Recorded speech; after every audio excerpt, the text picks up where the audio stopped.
Bienvenue dans Un œil sur les médias, c'est avec Karim Yaoui. Bonsoir Karim. Bonsoir Aude. Alors, vous nous parlez tout d'abord ce soir dans votre chronique de l'affaire Breivik. Les jeux vidéo sont une fois de plus dans la ligne de mire. Dans la ligne de mire, depuis, raconte le Huffington Post qu'on découvre ensemble, depuis que Anders Breivik a admis avoir joué pendant un an des heures et des heures à un jeu célèbre qui s'appelle Lord of Warcraft, mais aussi à Call of Duty, des jeux qui sont plutôt violents pour apprendre à viser, dit-il, même si plus tard il a tempéré en expliquant que c'était seulement des hobbies, il n'en fallait pas plus pour ranimer le débat sur les effets des jeux vidéo violents. Je vais vous montrer ce tweet qui l'illustre bien, un tweet qui nous explique que le cas Breivik est une preuve supplémentaire de la nécessité d'interdire des jeux comme Lord of Warcraft.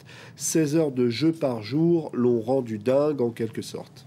Mais certains ont une toute autre lecture de cette affaire. Alors notamment le site Techland qui explique que lorsque des choses horribles se produisent, on a toujours tendance à chercher des explications simples, voire simplistes, et on veut toujours que l'explication corresponde à nos soupçons, surtout des soupçons qui se portent sur de nouvelles activités, de nouveaux comportements très populaires qui nous dépassent.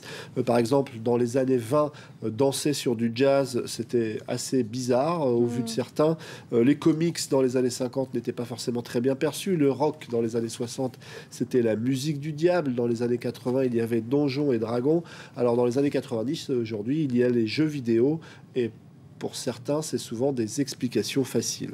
Des boucs émissaires assez faciles. Alors, en tous les cas, dans cette affaire Breivik, certains médias saluent la façon dont les autorités gèrent l'affaire et la personnalité de Breivik. Alors, notamment le journal britannique The Independent qui explique que cette affaire est rondement menée par les autorités, notamment cet article de Amol Rajal qui explique que la Norvège résiste à la tentation de la barbarie. Anders Breivik a lui-même demandé à être exécuté, mais cet article de The Independent rappelle que le Premier ministre norvégien avait déjà souligné qu'il ne fallait pas combattre la haine par la haine. Sa réponse, c'est plus d'ouverture, plus de démocratie, plus de participation des citoyens à la vie politique.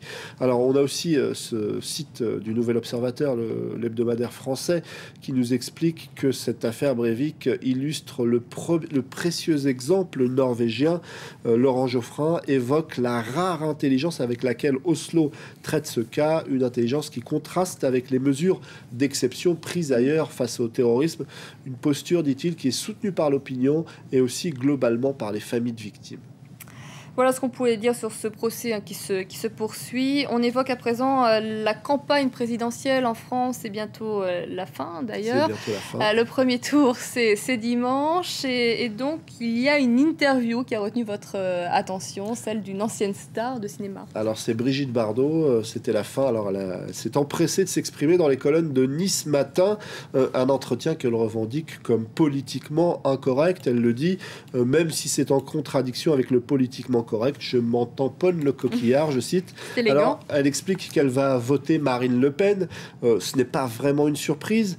Elle explique aussi que c'est l'unique manière de nous sortir du bordel dans lequel on se trimballe. Alors, elle est d'une très grande élégance dans cette interview. Très grande élégance. Elle se lâche un petit peu.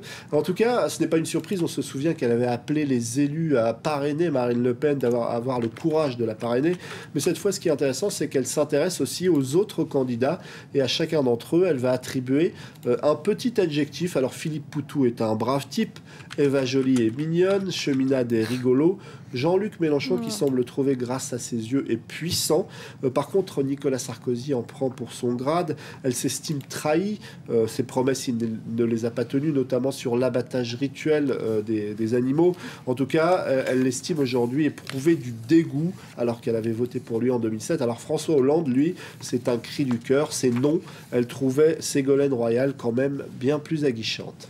Alors en tout cas, lors de ce premier tour, Carrie, il y en a un qui va regarder avec beaucoup d'attention les résultats de Jean-Luc Mélenchon. Expliquez-nous pourquoi. Alors c'est-à-dire dans la République, sur le site de la République des Pyrénées, Jean-Michel Jolival, des restaurateurs, il a un petit restaurant qui s'appelle La Terrasse, et en fait il a décidé de consacrer une soirée particulière. D'habitude il regarde la soirée électorale en famille. Cette fois-ci, ça sera une soirée spéciale Mélenchon parce que c'est le candidat qui emmerde le plus grand nombre, dit-il.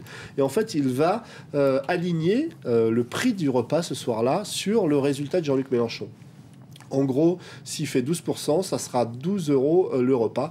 Alors, il a cherché à savoir quel était le repas préféré de Jean-Luc Mélenchon. Il n'a pas trouvé, mais il sait que Jean-Luc Mélenchon a des origines marocaines.